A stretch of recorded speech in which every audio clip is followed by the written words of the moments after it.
Har kuni xabar olmasang endi, mana shu bilan uradilar. Yaxshi bola onasidan har kuni xabar olish kerak. Sizlar yaxshi bo'lmadinglar. Sizlarni men sog'inib qoldim. Darrov kelmadinglar. Umr ziyoratlarim bor edi. Rahmat. Davleniyam ham oshadi.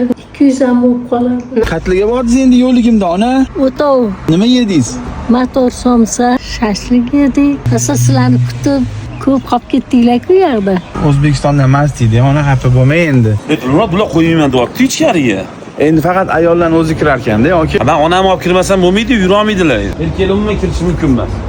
Iloji yo'q ekan. mana ko'rdingiz, faqat ayollar va bolalar uchun. Nima bezovta qiladi xolajon? Yurolmay qoldida o'zimchalik bilib bir ishlarni qila olmayman. Organizada yotgansizda insult bo'ladi. Yapon metodikasi. Yapon metodikasi 10 kun qilamiz, hech qanaqa dori qilmaymiz, ukol qilmaymiz, kiyimingizni ustidan qilinadi.